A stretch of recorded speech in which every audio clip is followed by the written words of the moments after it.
time that you make arrangements for your alternate lifestyle in WROL, because that's what it's going to be.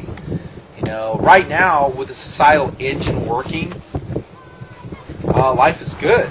I mean, you can go to the store, buy food. You know, you can call 911, have the police come and help you. If you have some, granted, they'll usually get there too late, but at least you have something. But life is good. When you roll in, no pun intended, roll into WROL, you're back in the 1700s, dude. You know, you're homesteading. It's all up to you. All the things that people did a century ago or 2 centuries ago, you're going to have to start doing. And that body of knowledge, in a large degree, has been lost.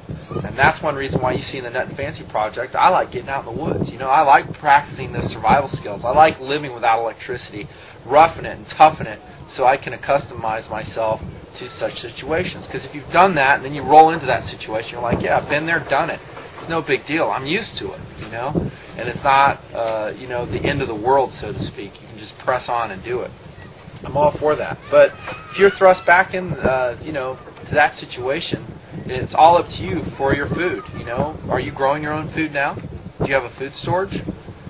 You know, how about electricity? Do you have a way on your property right now to have an alternate source of energy? You know. So if you're homesteading in WROL, expect to expend a lot of energy in just meeting the necessities of life, in obtaining food, you know, meeting your energy needs, waste disposal. You ever thought of that? That's all up to you, because those services are gone too. And also in your defense of your homestead. You know, since 911 is non-functional, law enforcement is non-functional, expect the evil elements of society to take advantage of the situation. You know, and this has again been proven in history. Look at Katrina. What happened in Katrina during the time when there was no law enforcement functioning? What happened in the Rodney King riots in 1992? You know, the evil elements of society, some of which have get even mentality. When there's no repercussion of their behavior, expect some bad things. You know, they're going to go after the man, maybe, and exact some revenge, and in their minds they're rationalized to do it. You know, killing, raping, pillaging, no big deal. You know, in their minds they can rationalize that, saying that you deserve it. You know, maybe you have a lifestyle that's better than theirs, and now in WROL, it's time to get even. And there's no one to punish them for doing so. So yeah, I could see that element totally taking control, and it has in the past, and it probably will in the future as well. Also, economic collapse that could easily bring about WROL. The complete devaluation of the dollar, rampant inflation, any number of these things could bring about, you know, the breakdown of the societal engine. And that's kind of how I think of it. You know, just like the engine in your car has a lot of different components which operate in conjunction with one another to provide propulsion to your automobile. And this motor, which powers society, we've had in operation for a long time.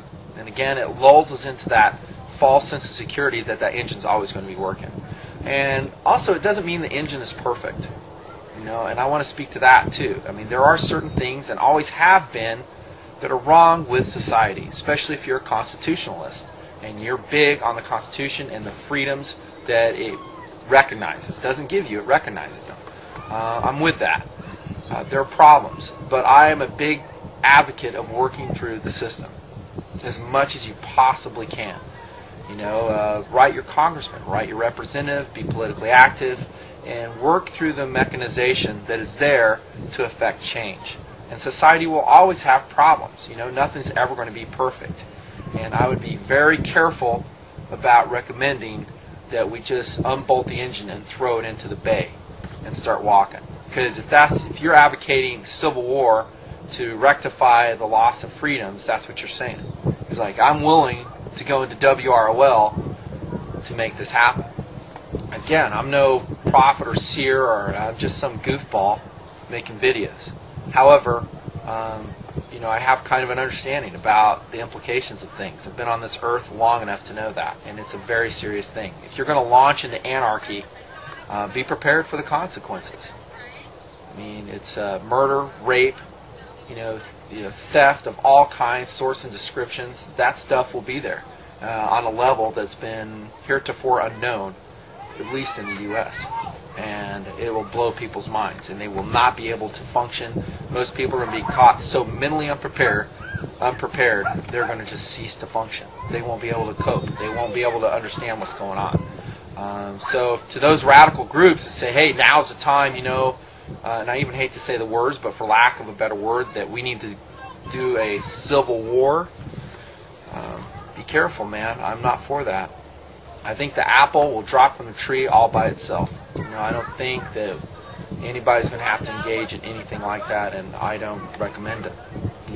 I don't. The implications are too serious and widespread in the U.S. and actually the world over for us to go in that.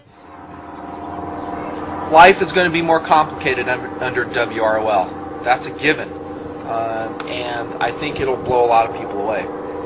Exactly how complicated, for the very reasons I just said.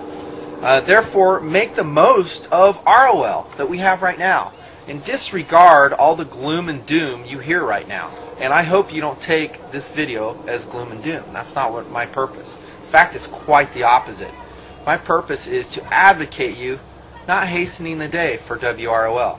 Again, when I say the apple will fall from the tree under its own weight, I think WROL will happen on its own. And unfortunately, I think we will see the day in our lifetime when it happens, and I think it will be long term. I don't think it's going to be short term. I don't think it's going to be a couple weeks, maybe even a couple months. I think it'll be longer than that, maybe a year or so, maybe even longer. I don't know. I don't know the future. I do know that you've got to maximize your time while things are good. And right now, overall, things are pretty darn good. Can you still go to the show with your family and go see a movie? Yeah, you can. Can you walk in the park like we are here in this beautiful park and not get mugged? Generally speaking, yes, you can. You have the internet. You have amazing entertainment options. You have the ability in today's society to make or break yourself. You have opportunities to excel economically, at least in the U.S., that if you want to make a business, even now, as of March 2009, if you want to make a business, you can still succeed at that business because the engine of society is operational. It's still working, and take advantage of it. Time is short, and time can be stolen from you at any opportunity, and it doesn't take WRL for that to happen. It can happen to you on a personal basis. You could die tomorrow. Your wife, your son, your daughter, for some accident and some tragedy, you could die tomorrow. The time is short. And that's why you've seen as a thread running through the Nut and Fancy videos of me saying, take advantage of time. Use it wisely. Invest it. Just don't spend it. Invest it. Invest it in your family and your friends so that you can look back and you can say, with that time I did this. I spent my time wisely. We went to the park that day. We had a great time. We had a picnic. We laughed. We flew kites. We rode our bicycles. And I spent time with my family. And that's what I want to advocate with this video, of taking advantage of ROL, or rule of law, that we have it. And just lay in the sunshine and soak it all in and make good memories. But that while you're doing that, I don't think it's extreme. I don't think it's radical. I don't think it's foolish to make preparations for situations that might come in the future without rule of law. In fact, I think it's wise that you would make arrangements for that situation. Because especially if you're the family head, being the male member of your family, in my opinion, that's your job. Your job is to provide for the food and the protection and all the temporal needs of your family. That's your job. And are you able to do that if ROL happens? Or do you just throw your hands up and go, you know what? I'm completely incapable of handling this situation, family. You're on your own. And then you're just at the whims of whatever is the strongest element of society at that time. And it probably will be evil in nature. And you may have to band together as a small village or as a neighborhood to protect yourselves. And I may talk to that in the future too. Some considerations you might want to think about in doing that. And speaking of the village, and for lack of a better term, I want to use the term village. The village is resilient. that even in WROL you'll see the resurgence of the village. It won't be just a bunch of people, hunkering down in their individual houses and their trailers or whatever, hoping that it all blows over. You're going to see people band together, and you're going to see people work together just like it's always been. It's always been that way. Throughout society. The reason societies exist